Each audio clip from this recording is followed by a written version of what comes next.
dans notre ère, le 7e siècle, les Turcs qui régnaient ici ont complètement négligé la vallée et c'est devenu un vrai marais. Pourquoi? Parce qu'il y avait de l'eau qui sortait des montagnes. Vous savez que la montagne qui entoure l'institut, la montagne qui borde l'institut, c'est le Carmel. Vous savez, on vient le Carmel. De là sortent les sources d'eau et quand l'eau descend dans la vallée et il n'y a pas d'évacuation vers le Jourdain, s'il n'y a pas d'évacuation, qu'est-ce qui se passe avec l'eau? Ça stagne. Et ça crée des marécages, il n'y a plus de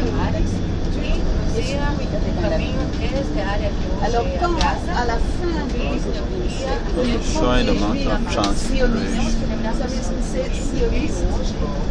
c'est l'homme qui désire réhabiter Sion. Sion, c'est la première dénomination du pays d'Israël. Encore avant, on parlait de Jérusalem ou d'Israël, on parlait déjà dans la Bible de Sion.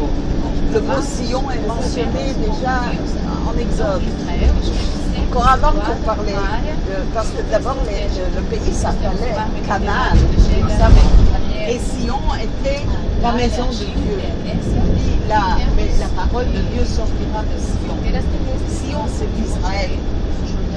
Donc les premiers sionistes, c'est-à-dire ceux qui voulaient venir réhabiter cet État, ce pays, comme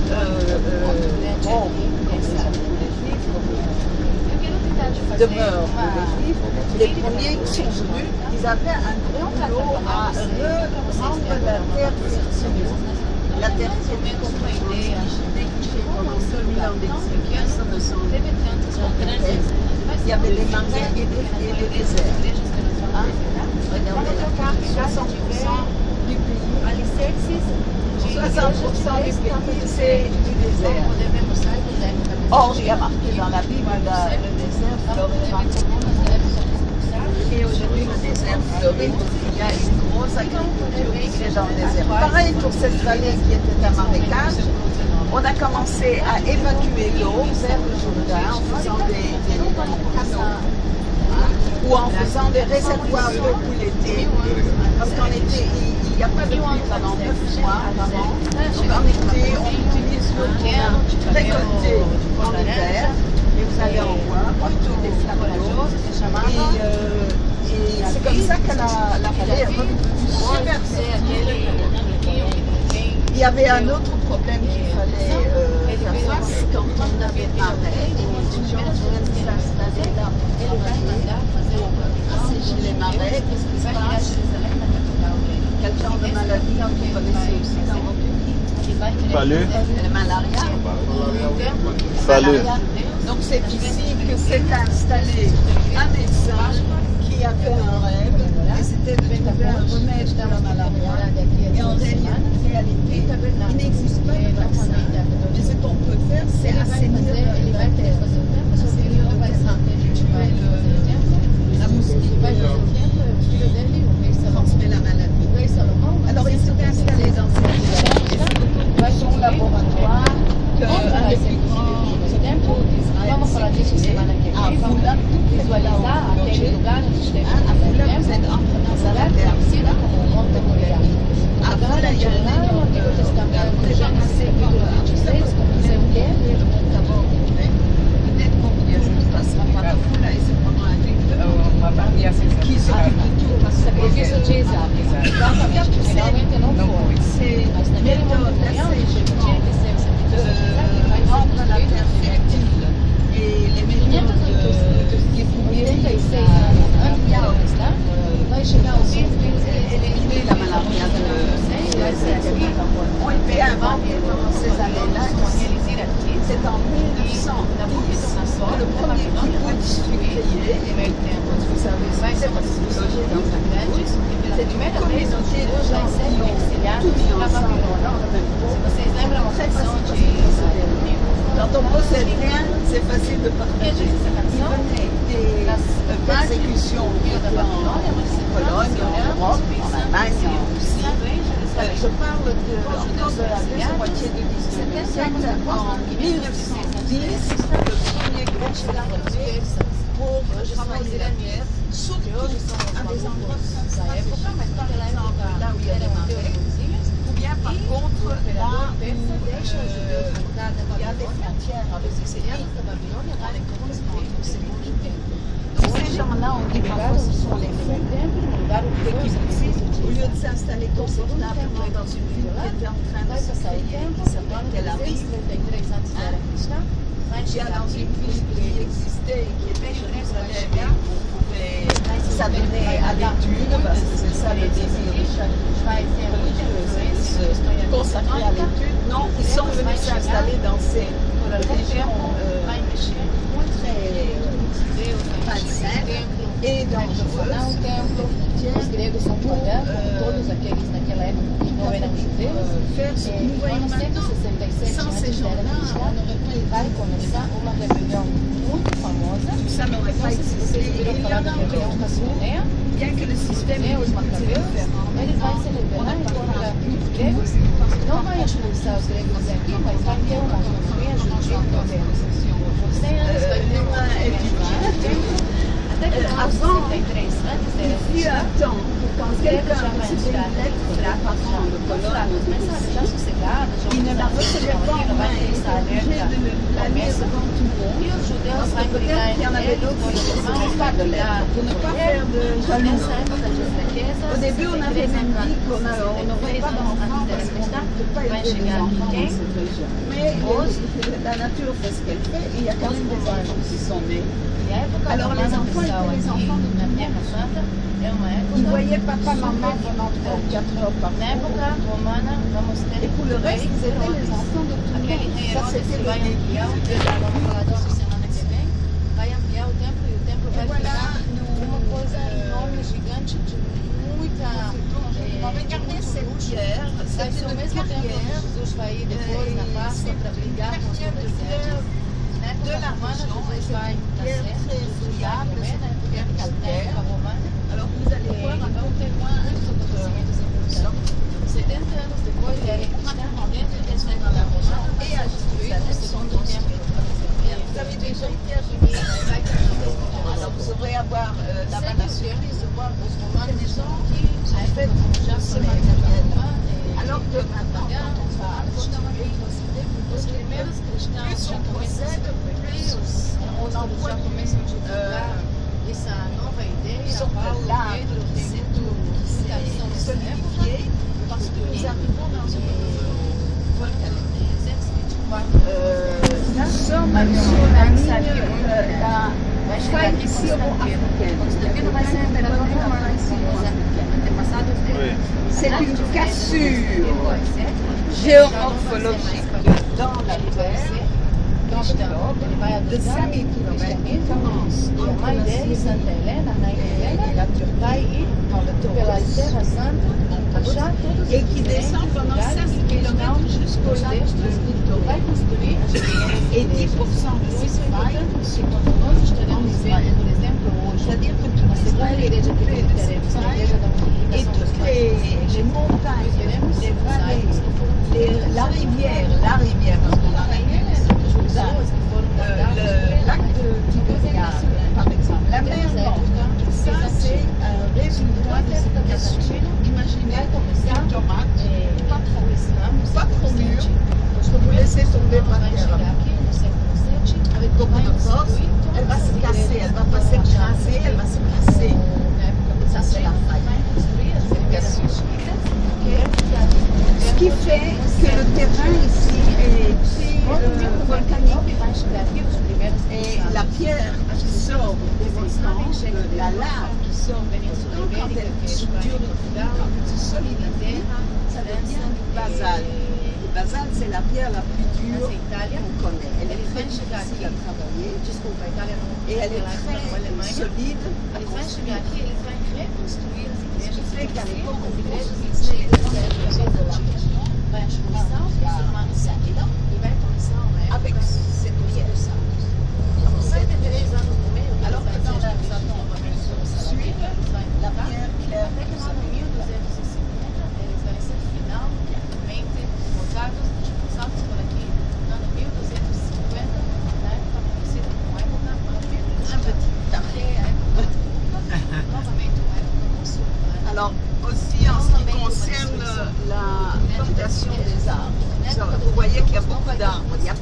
de l'agriculture, il y a aussi énormément d'arbres d'agriculture dans cette vallée également. Et quand les sionistes, nous savons maintenant qui sont les sionistes, sont arrivés fin 19e siècle dans le pays, il n'y avait pas d'arbres. Pourtant, à la Bible, que le Carmel était entièrement couvert de vignes, d'arbres. D'ailleurs, le mot Carmel en hébreu veut dire le vigneron de Dieu. El, c'est Dieu, El Shaddai. Donc les premiers sionistes se sont dit, ça doit être possible puisque la Bible en parle. Ils ont commencé à faire des actions parmi les Juifs du monde entier pour récolter de l'argent, pour reboiser le pays. Il n'y avait pas d'arbre. Quand un arbre tombe à cause d'une chute de neige, par exemple, on a vu ça l'hiver dernier, on a eu la chute de neige, énormément d'arbres sont tombés parce que ce ne sont pas des arbres qui sont faits pour vivre dans ce climat de neige. Si c'est une plante méditerranéenne, et il n'y a généralement pas de neige. Donc on a eu beaucoup de pertes. Quand on replante pas immédiatement, la forêt se détériore.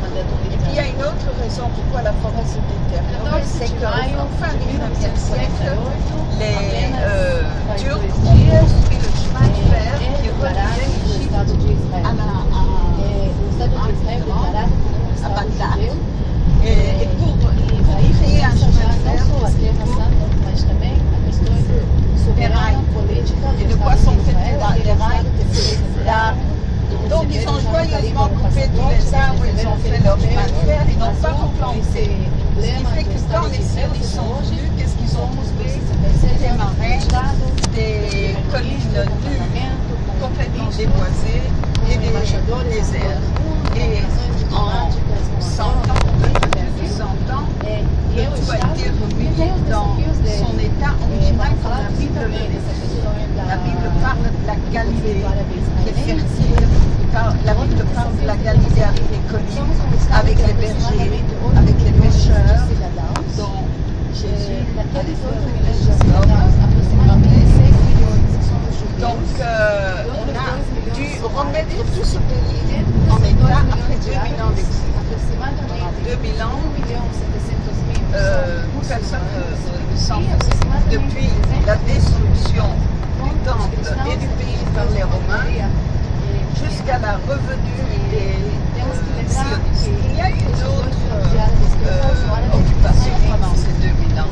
Par exemple, il y a eu les Byzantins qui ont apporté le christianisme dans le monde. Il y a eu au 7e siècle, il y a eu les musulmans. Ensuite, il y a eu au 11e siècle les croisés qui ont essayé de chasser les musulmans pendant 200 ans, mais ça ne leur a pas réussi. Les musulmans sont revenus au pouvoir. Plus tard, il y a eu les Ottomans, qui sont les Turcs d'aujourd'hui. Et encore plus tard, à la fin de la Première Guerre mondiale, ce sont les Britanniques qui ont reçu le mandat sur le pays qui était ce que nous connaissons aujourd'hui être Israël et l'autre côté du Jourdain qui est la Jordanie. La Palestine était le nom que les Romains avaient donné à ce pays pour dénigrer les Juifs. Parce que qui étaient les plus grands ennemis des Juifs pendant toute la période de la Bible? Les Philistins. Palestine, Philistins. Donc vraiment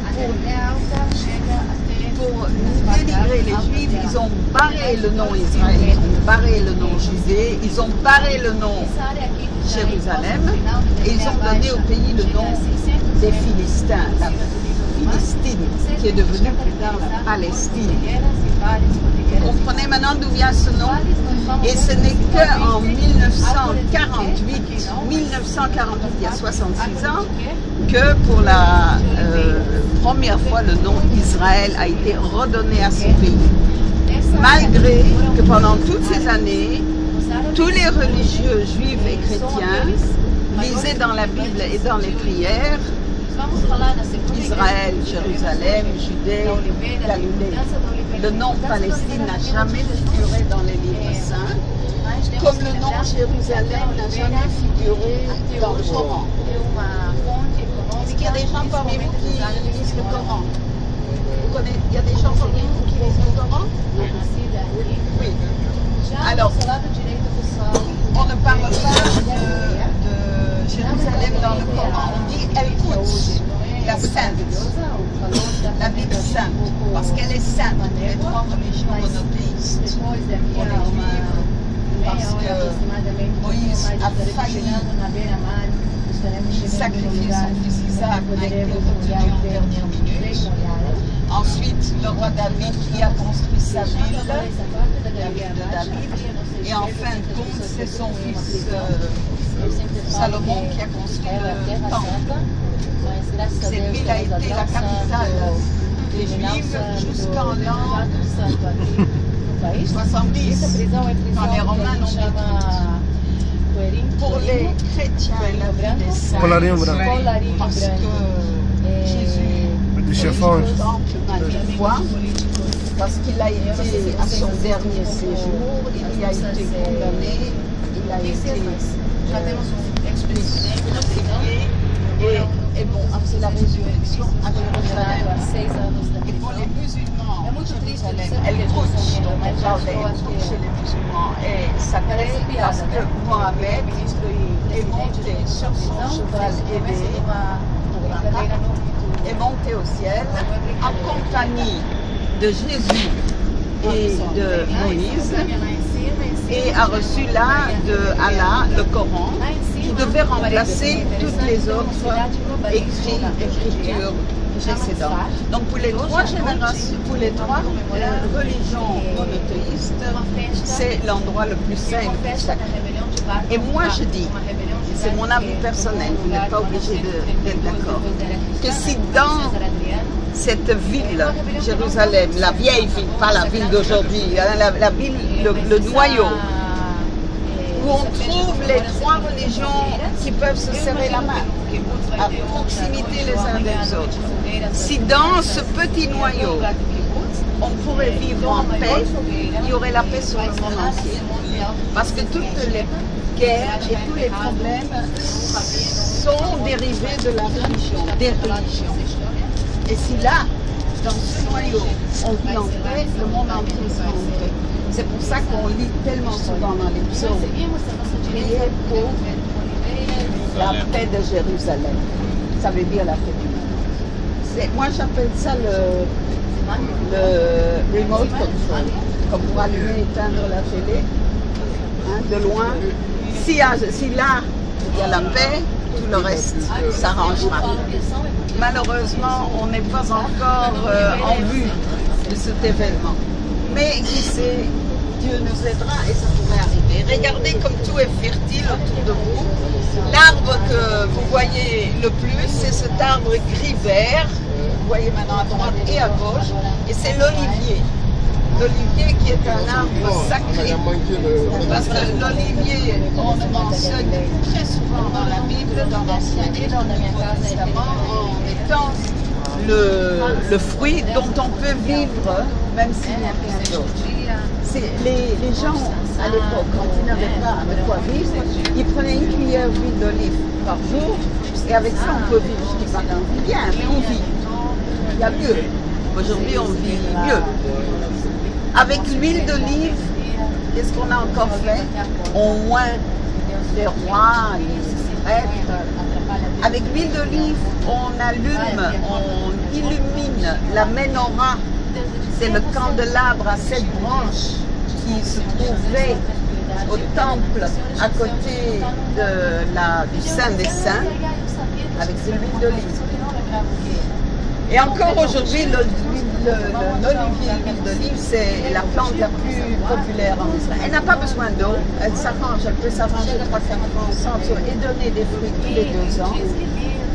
Pas tous les ans. Il y a des fruits, mais une abondance, il y a qu'une fois tous les 2 ans. Et tous les arbres la même année. C'est très rigolo parce que j'entends des gens qui ont des arbres au Portugal ou en Espagne et c'est la même année. Quand c'est une bonne année ici, c'est une bonne année chez eux aussi. On ne cueille pas les olives. On attend qu'elles soient mûres Et au mois d'octobre, on vient avec toute la famille, on étend les bâches sur le sol et on frappe. Et ce qui tombe, on ramasse, on trie les plus grosses pour la consommation, les autres pour l'huile pressée. Et la semaine d'après, on revient à une nouvelle récolte. Et ainsi de suite, environ pendant un mois. Plus on avance en temps, plus foncées qu'elles seront. Et les derniers, les plus mûrs, seront noirs. Ce sont les mêmes arbres qui produisent les olives vertes comme les olives noires. Alors on les presse, l'huile qui sort, on met dans des paniers pour faire une espèce de tri entre l'huile et les déchets et puis on a l'huile de tout à fait. Et on vous donnera l'occasion éventuellement, si vous voulez, dans la région, de visiter un producteur d'huile d'olive qui fait aussi du savon à base d'huile d'olive et qui a des bouteilles pour l'église, pour la messe. On aura l'occasion de visiter éventuellement la chaise. Voilà, alors nous sommes arrivés au lac, comme ça, tout doucement, et nous nous trouvons dans la vallée de Génézareth. Et le village à ma gauche, à votre gauche, ce village s'appelle Migdal. Migdal. Essayez de penser qui Jésus aurait rencontré dans ce village. Magdal, Marie-Madeleine, son premier disciple. Donc on s'imagine que Jésus a pris exactement le même chemin que nous. Et vous savez que c'est pas facile de marcher sur les montagnes, donc il a marché par dessus. Il a été chassé de Nazareth. Sa maman Jésus a été chassé de Nazareth sur la montagne du précipice parce qu'il avait prêché dans la synagogue des choses que les filles. Ici, Jésus était chassé à Nazareth et il est venu dans ce village où il a rencontré Marie de Magdala. La ville s'appelle Génézareth. Marie-Madeleine, c'est sa première disciple. Alors que les autres disciples,